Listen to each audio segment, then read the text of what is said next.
इधर राजधानी लखनऊ के वीवीआईपी गेस्ट हाउस में ओम प्रकाश राजभर बीजेपी सरकार में परिवहन मंत्री बनाए गए। दया शंकर सिंह से मुलाकात के बाद से अचानक यूपी के राजनीतिक गलियारों में सियासी चर्चा तेज हो गई है। अटकलें ये भी थी कि ओम प्रकाश राजभर बीजेपी में शामिल हो सकते हैं, लेकिन जब हमारे संवाददाता ने ओम प्रकाश राजभर से मुलाकात कर इस सिलसिले में बातचीत की तो उनका कहना था कि हम अपने सहयोगियों के काम के सिलसिले में मिले थे। और भी क्या कुछ कहा, आपको सुनवाते हैं। दयाशंकर सिंह और ओम प्रकाश राजभर की मुलाकात ने एक बार फिर उत्तर प्रदेश के राजनीतिक गलियारों में सियासी सुगबुगाहट तेज कर दी। इस वक्त हमारे साथ ओम प्रकाश राजभर खुद मौजूद हैं, इनसे खास बातचीत करते हैं। ओम प्रकाश जी, कमरा नंबर 104। हाँ, 104। मंत्री दयाशंकर सिंह भाजपा के और आपकी मुलाकात बहुत कुछ कह रहा है। नहीं, देखिए, पहले तो हम अपनी पार्टी के विधायक दल के नेता हैं, पार्टी के राष्ट्रीय अध्यक्ष हैं और एक क्षेत्र से विधायक हैं। तो कुछ काम है जो मंत्री के द्वारा होता है, कुछ काम है मुख्यमंत्री से होता है, कुछ काम हम लोग करते हैं। तो जो काम हम लोगों से नहीं बन सकता तो मंत्री के यहाँ जाना पड़ता है। एक कोर्ट का आदेश है। एक हमारे अशोक यादव जी हैं, उनकी पत्नी शिक्षक हैं, तो बीएसए के द्वारा नियुक्ति की गई, वो अपना शिक्षण का काम शुरू किया। उसके बाद कुछ दिन के बाद उन्होंने उसको किन्हीं कारणों से सस्पेंड कर दिया।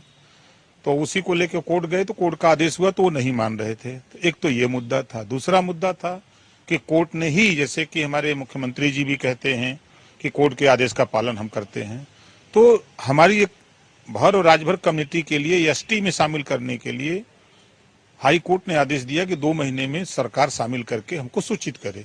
तो वो अभी तक सरकार नहीं कर पाई है, तो उसके संबंध में बात। तीसरा था मामला, हमारे मिथिलेश सिंह हैं, उनके यहाँ जौनपुर और बनारस के लिए रोडवेज बस चाहिए थी और एक छोटा डिपो टाइप का, वहाँ से बसें आने जाने लगे।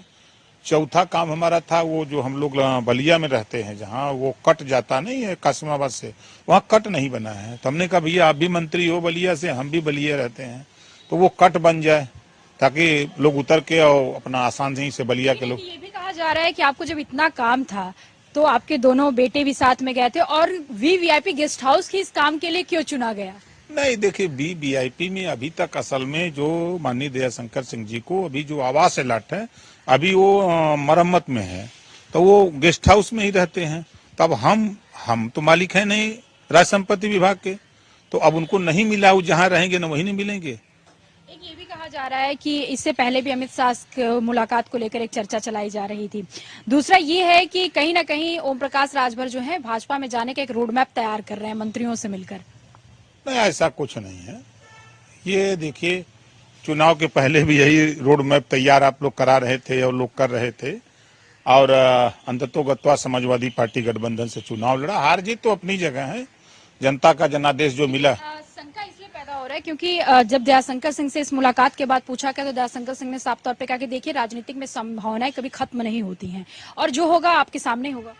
नहीं, वो देखिए, उन्होंने, देखिए, हर आदमी आज के बयान को कैसे नहीं, हम आपको बता दें, आज के तारीख में हर दल के लोग ये चाहते हैं कि ओम प्रकाश राजभर हमारे साथ आ जाए। जैसे आपने 2017 के चुनाव में मैं बीजेपी के साथ था तो 325 सीट जीती, तो बीजेपी के भी लोग ये कहते थे कि हमारे बदौलत जीते। जब मैं हट गया तो उनकी 53 सीटें कम हो गई, तो कहीं ना कहीं हमारी कमी उनको खल रही है। फिर 19 के चुनाव के बाद 22 का चुनाव आया। 22 के चुनाव में जहां 325 सीटें थी घट गई 53, और पूर्वांचल में जहां हमारा वजूद है, तो हमारे वोट को लेने के लिए समाजवादी पार्टी हो, बसपा हो, भाजपा हो, कांग्रेस हो, सबको ये बात दिखता है कि ओम प्रकाश राजभर एक जनता के बीच में रहता, उसके पास जनता का समर्थन है, उसको अपने पास लिया जाए। तो उसे इसी तरह का उनका बयान है।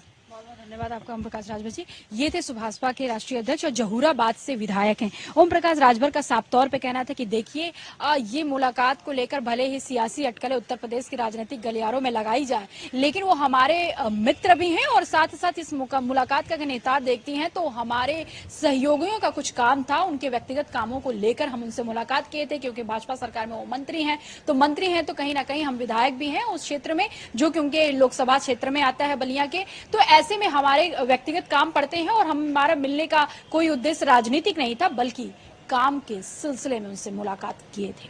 कैमरा रियाज के साथ मैं चार सिंह, जनता टीवी, लखनऊ।